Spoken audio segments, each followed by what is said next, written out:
সবশেষে আমার বড় সোহান ভাই নিজের দাম্পত্য সুখের জীবনটা বিয়া নামক শাদী করে অসন্তানের প্রস্তুতি লইল। এসে কথা আমার একবারে পছন্দ না, সোজা সবটা কয়ে দেই। মানে হইলো আমার বড় ভাই সোহান আজকে বিয়া করবো, আর এই বিয়ার মধ্যে যাওয়ার লাগি আমরা সব সাঙ্গু বাঙ্গু মাঞ্জা মুঞ্জা মেরে রেডি। কিন্তু আমরা রেডি হইছি, আমরা আগে জামাই রেডি হয়ে রিছি। ভাই বউয়ের বেদ গিয়ে কেমনে জামের প্রস্তুতি লইব, দুই ঘরে থেকে প্রশিক্ষণ লইতাছে। আমার বোন বাবির কথা আর কি কইতাম, বেডি মানুষ মানে জিততেন না। এরা সকাল 10টা তাড়া মাইদা মা শুরু করে 12টা বাজে উঠছে ভালোই শিক্ষণে হেরা লাগে আর বইয়া তোর লাগতো না। আমি তেল ফুন্ডিত করে গেছি, রাতের ফাঁকড়িটা শুলে আমি তো পরে দিত। আমি কি দাই ফেরছি কোন কেমনে পরে আমি নিজেও জানি না। জানাম কেমনে আমি কি আগে বিয়া শাদী করছি নাকি, সেটা বিয়া করলে হইতে একটু অভিজ্ঞতা থাকলো বিয়া করছি নাকি কোন টুফিটা ফিন্দা দিকে জামাই জামাই লাগেনি। এর মাথা থেকে আমি পকেট করে টুফিটা ফিলা টুস করে আমার মাথার মধ্যে দিয়ে দিলাম। জামাই তো লাগে না, আসলে সুট্টার মতো লাগতেছে। সাদা পাঞ্জাবি লাল টুফি লাগানোরই কথা, যেমন লাগুক না করে শুলে নাই স্যার কমে না। এদিকে ভাই সেই মাথার মধ্যে একটা মোবাইলে একদিনের ক্যামেরাম্যান সে জেগেছে গাইছো ভাই তোমার টুফি তুমি রাখো, টুফিটা আমার মানা না, আমার লাগে আমার টুফি ব্যবস্থা করে লাইছি। নাই করিতে তো জামাই জামাই ফিলাইতাছে। ভাই যাইবো ভাইয়ের বোন তার আমরা যাই ভাইয়ের শালির আনতো দেব একটা গেটা বাসে না, একটু মজা করলাম আর কি। ভাইয়ের সব নিয়ম কারণ করে আর রোয়ানা দালাইছি বোর বাড়িতে যাওয়ার লাগি। আমি দিছি দ্বিতীয় জামাই, আমি একটু ভাব টাপ দিরা এটা রইলো কই যাওয়ার সময় আমরা ততলা কাফুরের ব্যাগ ধরাই দিল। কেমনে তো মেনে না আপনি রে কর দিকে ভাই সেই আমাকে তবে এটা তোর একটা গেটা বাসে না, টুফিটা ফিন্দা রাস্তা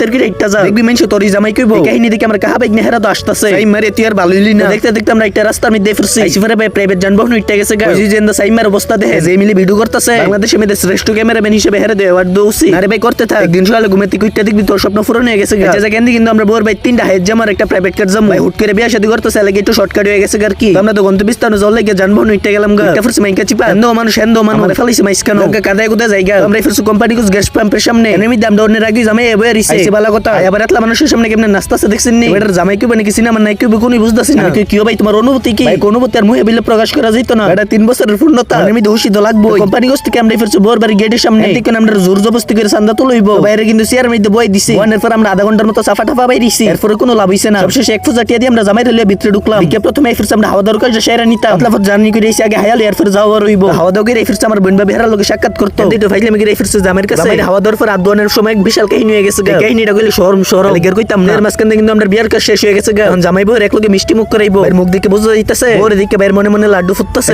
এরপরে জামাই বউয়ের এক লগে বইলে বয়ে মিষ্টি মুখ করাইলো। আজকের মতো ভিডিওটা এই পর্যন্তই।